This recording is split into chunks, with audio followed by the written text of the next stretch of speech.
Assalamualaikum warahmatullahi wabarakatuh. Halo semuanya, jumpa lagi dengan saya Chow Sing Sing, kurator dari podcast horor Night Story. Halo, apa kabar semuanya? Semoga kalian semua sehat-sehat ya. Dan seperti biasanya, pada hari ini saya kembali dan akan menghadirkan sebuah kisah mistis untuk kalian semua. Kisah mistis kali ini datang dari salah satu teman saya ya. Ya, bisa dibilang teman ngopi. Namanya Fauzi. Jadi dia akan menceritakan sebuah kisah yang menurut saya cukup seram untuk diceritakan. Dan kejadiannya masih baru dan anget. Kejadiannya itu sebelum malam tahun baru. Sebelumnya dalam cerita ini biar enak ya dalam bercerita, saya akan memposisikan diri saya sebagai Fauzi. Jadi sudut pandang pelaku atau orang pertama. Oke, langsung saja ya.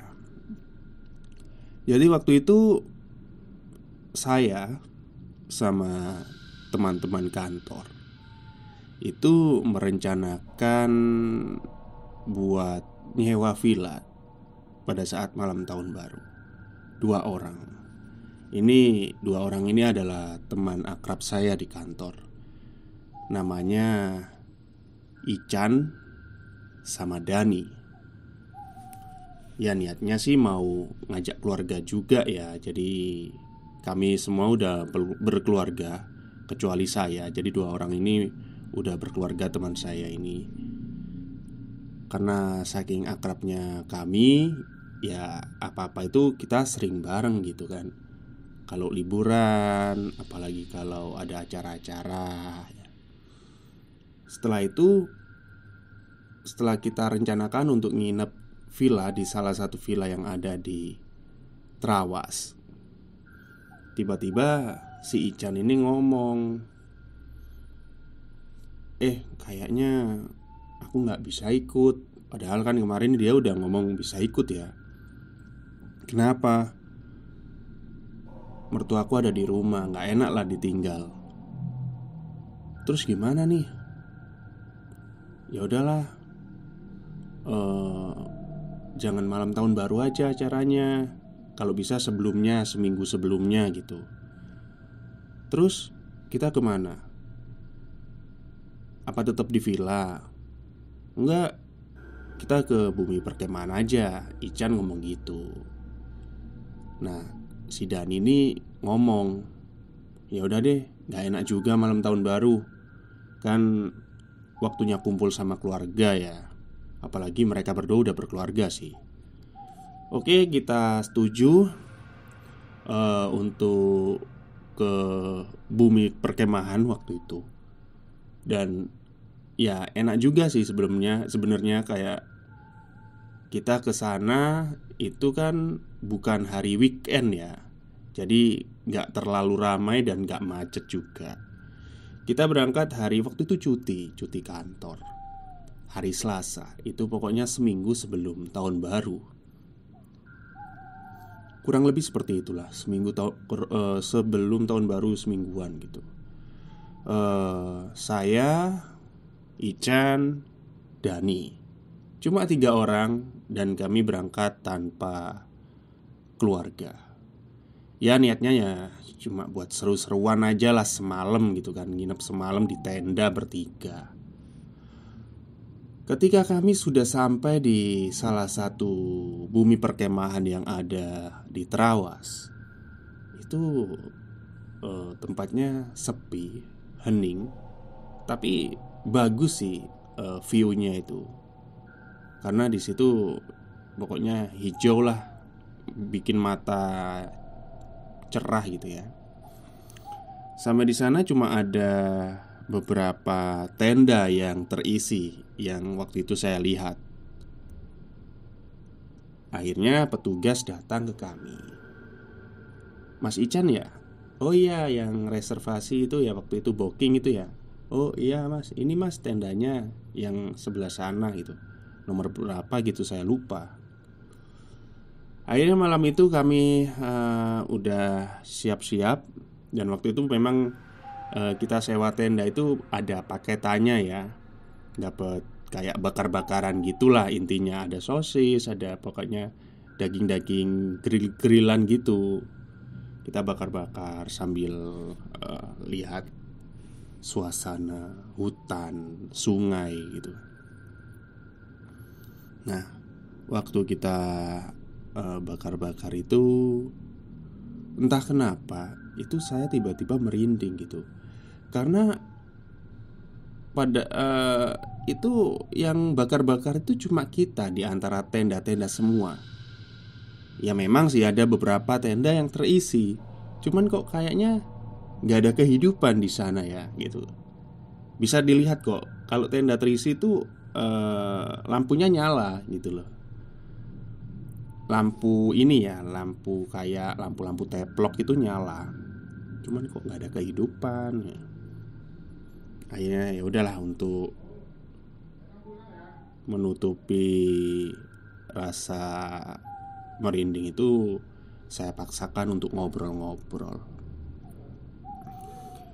Di tengah-tengah kita ngobrol gitu kan, si Ica nyeletuk, tahu nggak sih, dulu itu Trawas itu, di hutan Trawas ini itu tempatnya pembuangan mayat PKI loh. Ah, yang bener itu.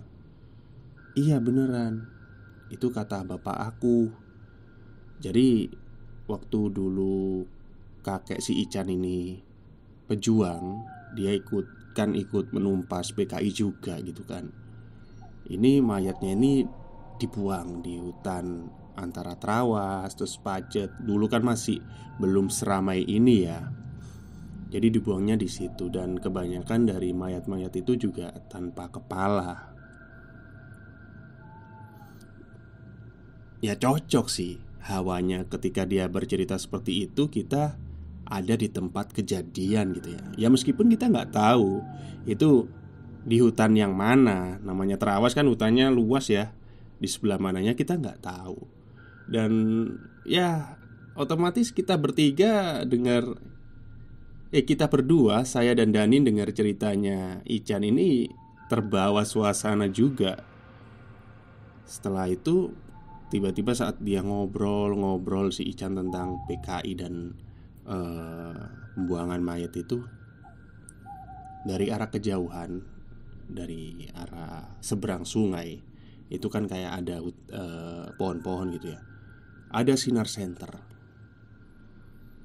Sinar senternya itu kayak liar gitu. Liar itu maksudnya diarahin tapi nggak terarah gitu kan, kayak digoyang-goyangin. Siapa tuh? Ah, paling polisi hutan, pikir saya waktu itu. Atau enggak ya petugas, salah satu petugas yang ngurus bumi perkemahan ini. Masa sih ngapain di tengah-tengah hutan kayak gitu kan? Awalnya muncul satu cahaya. Terus gak lama kemudian, kita gak hiraukan waktu itu, muncul lagi. Ada beberapa, mungkin waktu itu saya hitung ada 7 atau 8 gitu. Tapi kayak mereka itu cuma diem di tempat, terus kayak cuma goyang-goyangin senter gitu. Jadi kayak cahaya ini tuh kemana-mana gitu ya. Tahu kan maksud saya. Dan gak jalan kemana, kayak ke arah kita atau apa. Dia tetap diem di tempat mereka itu. Karena menyadari ada yang gak beres ya mungkin. Tapi kita gak berani lah mengutarakan pikiran kita masing-masing. Tapi saya yakin si Ican sama si Dani itu kayak sama pikirannya dengan saya. Ada yang aneh nih. Akhirnya Dani ngajak untuk tidur. Udahlah, tidur aja. Besok pagi kan kita masih ada kegiatan lagi buat yang lebih seru. Oke. Kita matikan grill-grillannya, kita habisin kopi. Ya udah, kita masuk ke tenda. Kita masuk ke tenda itu sekitar pukul setengah 12 kalau nggak jam 11 malam. Waktu kita tidur, ternyata saya nggak bisa tidur. Nih Ican sama Dani udah molor itu kan, udah ngorok-ngorok gitu. Ya udahlah, akhirnya saya main HP waktu itu. Main HP, scrolling Instagram, Twitter, kayak gitu kan. Nah, dari kejauhan saya dengar ada suara kayak orang jalan. Ya saya denger dong, kan ketara banget, apalagi suasana lagi hening gitu kan. Suara sepatu nginjak rumput gitu ya. Dep, dep, dep. HP langsung saya matikan. Wah, siapa nih? Saya pikir cuma mungkin petugas atau pengunjung dari perkemahan ini yang pengen ke kamar mandi ya, pikir saya waktu itu. Saya diemin aja. Nah, ini lama-lama kayak makin banyak. Suaranya itu kayak rame gitu. Dep, dep. Tapi nggak terlalu berisik ya. Pokoknya suaranya itu kayak ada orang banyak lah.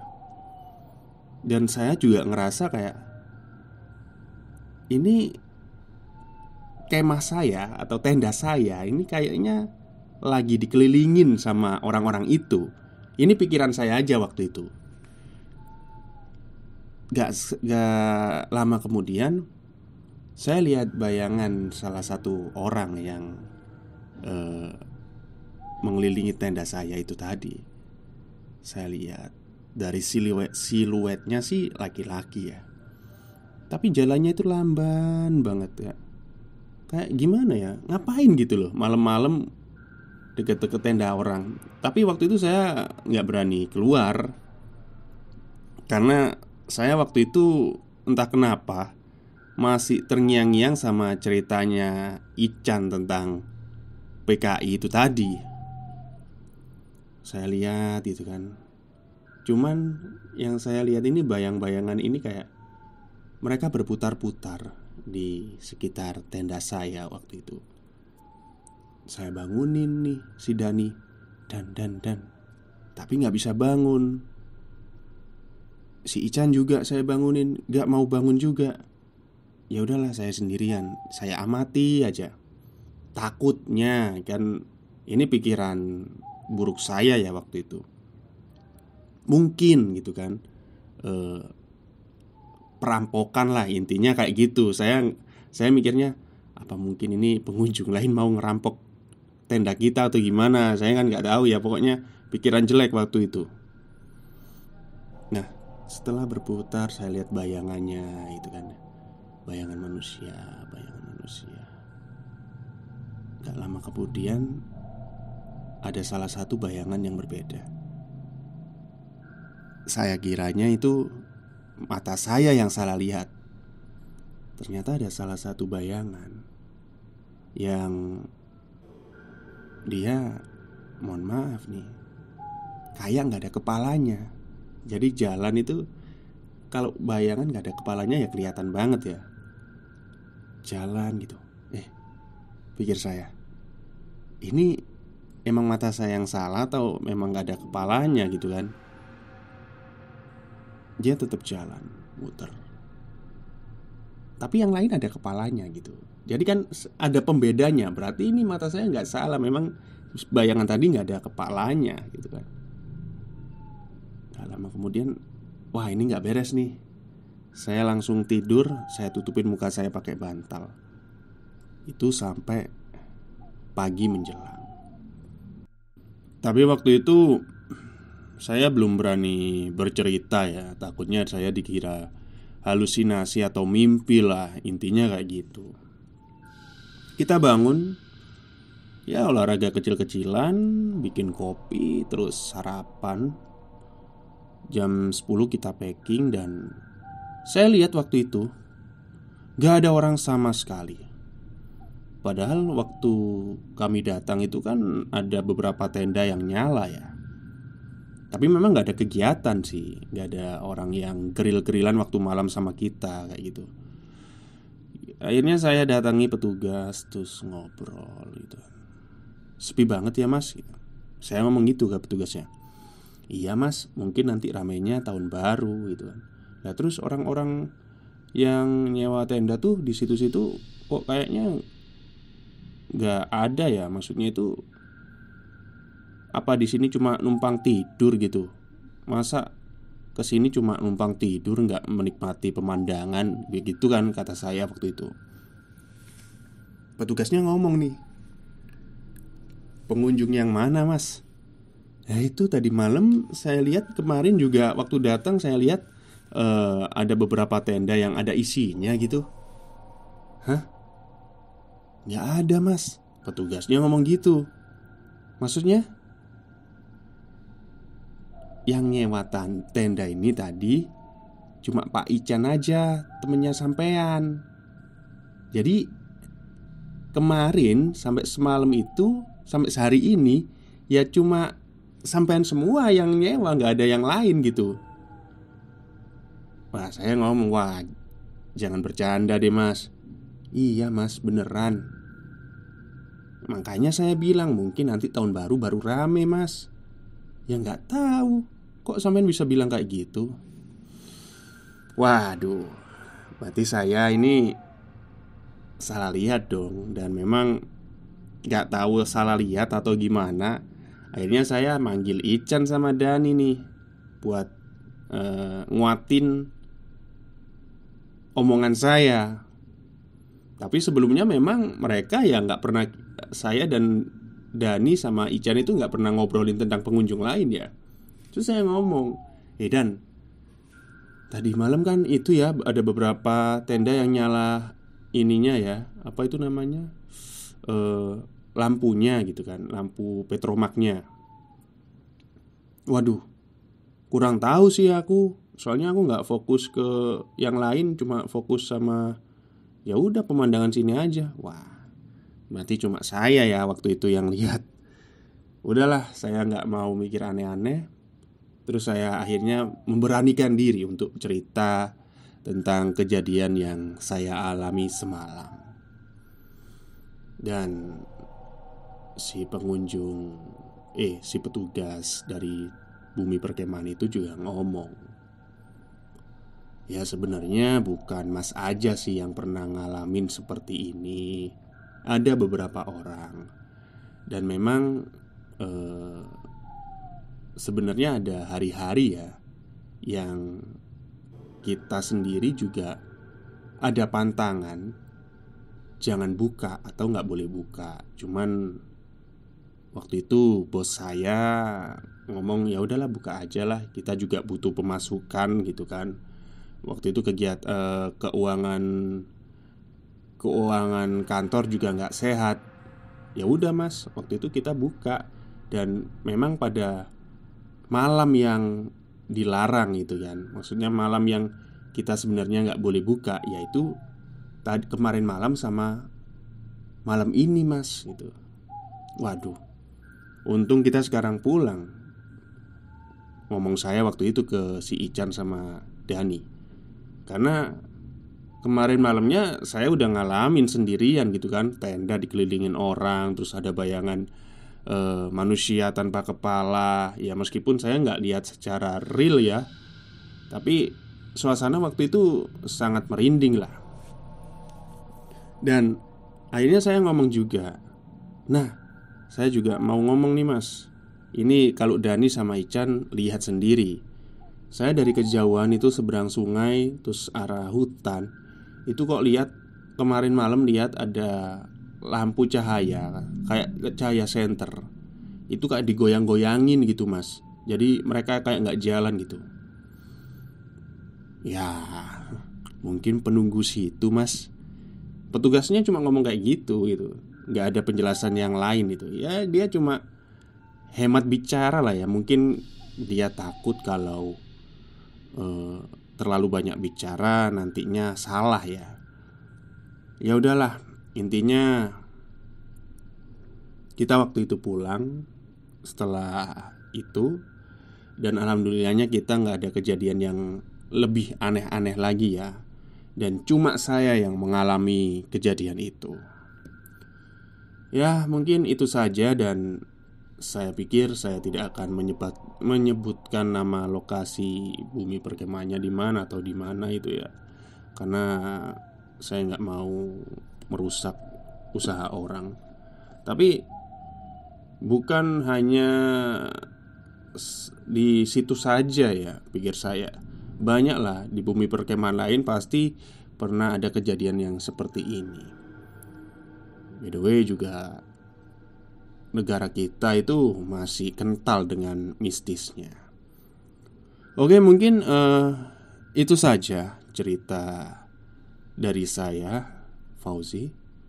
Kurang lebihnya saya mohon maaf. Wassalamualaikum warahmatullahi wabarakatuh.